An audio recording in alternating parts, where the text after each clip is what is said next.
Ini ada kisah pertama di Al-Quran. Kisah kedua, ini dari kisah Nabi. Jadi, dari tim sepak bola yang saya dukung tersebut gitu. klub bola apa itu, Mas? Manchester United, Mas. Ya. Ya, Assalamualaikum warahmatullahi wabarakatuh. Hai teman-teman, ya kembali lagi bersama saya di podcast podcast berbagi pengalaman seputar kisah hidup bersama saya Muhammad Zaidan Ma'arif dari Prodi Bimbingan dan Konseling angkatan 2025. Dan di sini ada rekan saya. Sebelumnya perkenalkan, saya di sini Muhammad Fauzan Zaini yang akan mengisilah kita bincang-bincang bareng bersama dengan host kita kali ini. Bincang-bincang tangan. Jadi di sini kita akan berbicara seputar kesehatan mental pada remaja. Nah, kesehatan mental pada remaja ini bisa dianggap penting untuk pertumbuhan remaja itu sendiri. Nah, Mas Fauzan, mana nih kabarnya? Alhamdulillah kalau semenjak di hari ini itu sudah sehat, Pak.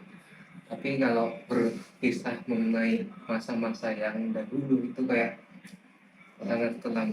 Iya. Nah nih semester 3 apakah lancar? Apakah banyak kendala mungkin? Ada masalah dengan dosen atau masalah apa itu? Layaknya mahasiswa pada umumnya ya, dimana kesibukannya itu tugas-tugas, tapi kadang tugas itu yang membuat beban dan pikiran mental ada apa dari seorang mahasiswa. Tapi ya semakin meningkatnya semester itu bisa jadi semakin meningkat tingkat stres dan bebanan pikiran Anda, Pak. Jadi berat ya jadi mahasiswa. Berat, tapi untuk masa yang sekarang ya dulu itu pernah ada masalah yang sangat berat gitu.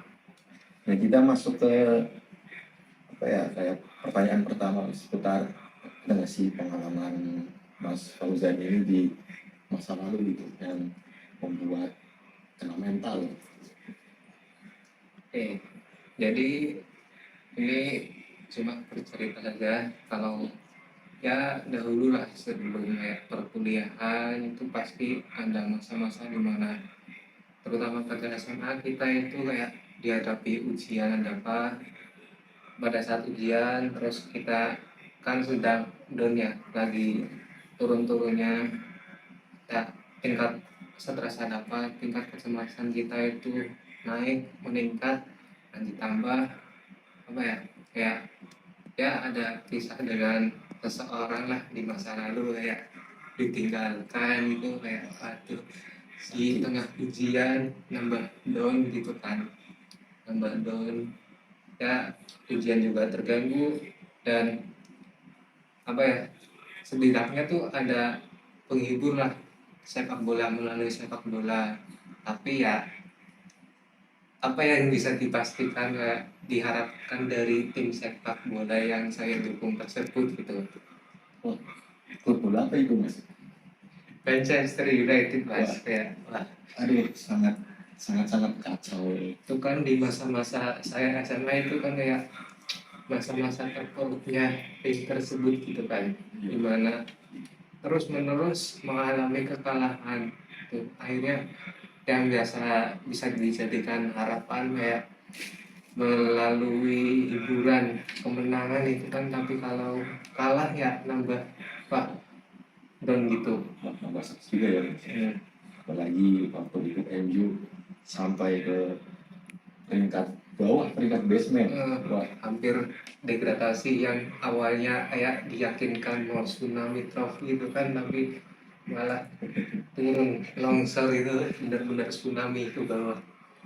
Jadi ada sedikit pengalaman buruk waktu SMA itu ya. Saya waktu ujian, nah diselingkuhin, waduh, bola favorit don, itu rasanya seperti sampai petir tuh. Itu kurang lebih sama seperti saya. Ya. Saya kan fans Barcelona juga ya. Nah waktu saya SMA plus 12 itu juga sama fans Barca. Barca itu lagi hancur-hancur. di bawah pelatih Safi waktu itu sambil kuning UNR. Nah, kalau plus 12 itu kan saya juga masuk ke organisasi pramuka dan di luar saya ikut DKR menjadi seorang bendahara.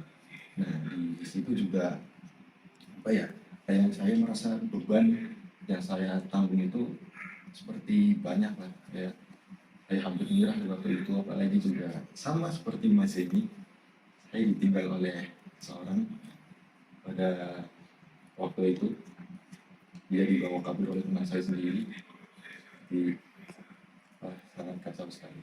Nah, dari pengalaman buruk yang Mas Zeni pernah alami, ada nggak sih kayak solusi gitu biar kita tetap bisa menjaga mental kita tetap sehat? Solusi kalau dari saya pribadi itu yang terpenting kita jangan terlalu dibuat terlalu memikirkan apa yang hal-hal yang sudah terjadi gitu kan. Nah, bagaimana caranya itu biasanya kalau dari saya kan pasti ada yang namanya teman-teman dekat kan, yang dia tuh kayak selalu ada gitu untuk kita tempat cerita. Nah, setidaknya itu dari teman-teman yang menonton di sini juga tuh bisa memiliki teman yang bisa diajak untuk bercerita, untuk meminta saran pendapat ada apa gitu. Nah, oh iya, ngomong-ngomong di soal cerita, saya pernah mendengar di TikTok, terutama di TikTok ya, atau mungkin di media sosial lain juga ada kayak tren laki-laki tidak boleh bercerita. Waduh. Gimana tanggapan Mas Denny soal itu? Nah, di tengah media sosial yang semakin gempar gitu ya, ya setidaknya kita tuh sharing memfilter saja lah tuh, karena tidak semua yang ada di media sosial baik TikTok, Instagram ataupun apapun itu semuanya baik dan bisa kita terima. Nah, solusi yang kedua juga itu bisa jadi kayak saat itu tuh saya uninstall itu, lepas semua dari pemakaian aplikasi-aplikasi media sosial tersebut. Karena apa? Karena biasanya tuh standar-standar yang ada di TikTok ataupun media sosial lain itu sangat bertolak belakang dengan kehidupan nyata ya. Tuh. Jadi untuk yang laki-laki tidak bercerita ini sebenarnya kayak tren rusak lah ya. Ya, Mau itu perempuan, mau itu laki-laki, sebenarnya mau bercerita tuh boleh-boleh saja, semua asalkan orang ke orang-orang yang dipercaya. semua orang itu kayak punya hak mereka masing-masing untuk bercerita. Kalau bahaya tuh orang yang nggak bercerita itu bisa meluapkan emosi amarahnya itu sendiri, itu malah membahayakan Iya, gitu. kayak dipendam-pendam terus langsung meledak ya. Ya, ibarat bom waktu kan, bom waktu itu kalau dikumpulin bom meledak. Wah, Nah, pernah ada lagi Mas? terus kalau dari saya sendiri itu masih ada solusi lain ya. Yang terpenting itu kalian kayak peduli sama diri sendiri, mau seberat apapun masalahnya itu ya, yang kuncinya itu yang pertama tadi, jangan terlalu difikirkan, karena apa yang berlebihan itu tidak baik itu, kecuali uang gitu. Sangat betul sekali. Solusi dari semua masalah adalah uang. Jadi yang ketiga ini kita harus istirahat ya, istirahat dari semua kegiatan yang menurut kita melelahkan. Tapi kalau tugas itu nggak bisa istirahat Mas, lanjut terus. Bisa. Nah, ya. Jadi Mas, saya juga punya sedikit cerita tentang kesehatan mental dalam perspektif agama Islam. Jadi dulu itu ada ulama namanya Al-Bakhi. Beliau hidup di era Utsmani. Beliau itu kayak menerbitkan buku yang berisi 60 pedoman cara menghadapi mental illness atau penyakit mental. Nah, beliau itu bersumber daripada Al-Quran dan juga kisah Nabi. Nah, kita masuk ke Al-Quran terlebih dahulu. Di Al-Quran itu pada surat Al-Baqarah ayat 38 ada penggalan ayat yang berbunyi Oman tabla budaya wala khaufun 'alaihim wa lahum yahzanun. Barang siapa yang mengikuti petunjukku, maka dia akan terbebas dari rasa khawatir, rasa takut, dan juga rasa sedih. Nah, takut dan sedih ini kan permasalahan mental. Jadi Allah menjelaskan dalam ayat tersebut, barang siapa yang membaca Al-Quran atau mengikuti petunjuk dari beliau, maka akan terbebas dari masalah mental. Nah, contohnya itu begini, kayak antara sedih dan takut. Sedih itu kan berasal dari diri sendiri, dan triggernya dari masa lalu. Contohnya kayak kita sedih, kayak setelah mengingat perjuangan dan pengorbanan orang tua, kita jadi sedih. Atau kita setelah nonton film apa itu jadi sedih kan. Nah itu kan penyebabnya harus dari masa lalu. Terus kita dari setelah kita mengalami sebuah kejadian, baru kita bisa sedih. Dan rasa takut itu berasal dari luar.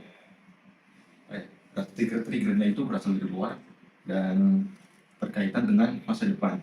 Contohnya itu kayak overthinking gitu misal.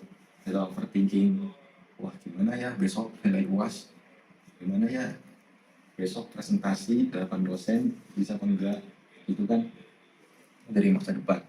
Nah, orang-orang yang telah sudah sering gitu membaca Al-Quran bahkan sampai mengamalkan, beliau akan terbebas dari penyakit mental. Ibarat kayak orang yang telah memahami Al-Quran itu tingkat khawatirnya udah tinggi. Nah, sementara orang awam itu rendah. Orang yang tinggi ini takutnya lagi bukan soal masalah duniawi, karena mereka semua itu sudah kayak sudah menyerahkan pasrah semuanya kepada Allah Subhanahu wa taala ya. La haula wala quwata illa billah, kita pasrahkan semuanya kepada Allah. Jadi mereka tidak akan pernah merasa takut, tidak akan merasa sedih, karena mereka tahu Allah kan bersama kita. Nah, ini dari kisah pertama di dalam Quran. Kisah kedua ini dari kisah Nabi. Jadi Rasulullah dulu itu punya sahabat namanya Abu Umar. Beliau itu seorang anak, seorang remaja. Dia hobi kayak memelihara burung, dan dia tuh punya burung kesayangan. Suatu hari dia itu dikunjungi oleh Rasulullah, dan Rasulullah itu melihat dia sedang murung, sedang sedih. Kemudian Rasulullah tanyalah kepada orang tua beliau, dan dia menjawab, anakku sedih nih karena burungnya itu meninggal, burung kesayangan itu mati. Nah, apa yang dilakukan Rasulullah? Rasulullah itu bukan langsung menasehati si Abu Marah ini, tapi beliau menemani dia, bercanda riang, dan pada akhirnya setelah Abu Marah ini tenang, setelah Abu Marah ini kayak bahagia lah, barulah Rasulullah memberi nasihat. Nah, dari kisah ini si penulis ini, ilmuwan ini, Al-Bakti ini menurunkan tadi 60 pedoman cara mengatasi mental illness. Yang salah satunya itu jangan engage orang yang sedang penyakit mental itu langsung kasih obat. Jangan. Berbeda dengan penyakit fisik. Kalau penyakit fisik begitu kena langsung kasih obat. Tapi kalau penyakit mental kita tunggu sembuh dulu, baru kita kasih obat. Karena mau sebagaimanapun orang yang sedang overthinking ya, atau sedang depresi ya, kita nasihati suatu apapun itu tidak akan mempan. Menunggu dia tenang dulu. Mungkin seperti itulah kalau dalam perspektif Islam. Ya, Apa ada sedikit tanggapan mungkin tambahan dari Mas Seni? mungkin itu jadi tambahan ilmu baru ya buat ya saya pribadi dan khususnya teman-teman yang menonton juga begitu ya. Ya, mungkin sudah ya, sekian saja dari podcast kita pada hari ini. Mungkin ada beberapa kata-kata yang sudah saya susun sebelumnya untuk memberikan motivasi kepada kita semua. Ya. Hidup ini adalah ujian, bukan hukuman. Ia menempamu agar engkau tahu bahwa dirimu lebih kuat daripada yang kau kira, dan bahwa kegagalan bukanlah akhir dari cerita. Ingatlah, pohon yang kokoh adalah pohon yang paling sering diterpa oleh angin, dan laut yang tenang tidak akan pernah menciptakan pelaut yang tangguh. Dan jiwa yang bijaksana lahir dari luka yang disembuhkan, bukan disembunyikan. Jadi ingat, teruslah hidup walaupun perlahan dan tak perlu cepat. Yang penting kita tetap bertahan. Karena setiap hari yang kita rasakan adalah kemenangan yang patut dirayakan. Sekian podcast dari kami, kurang lebihnya mohon maaf. Akhirul kalam, wassalamualaikum warahmatullahi wabarakatuh.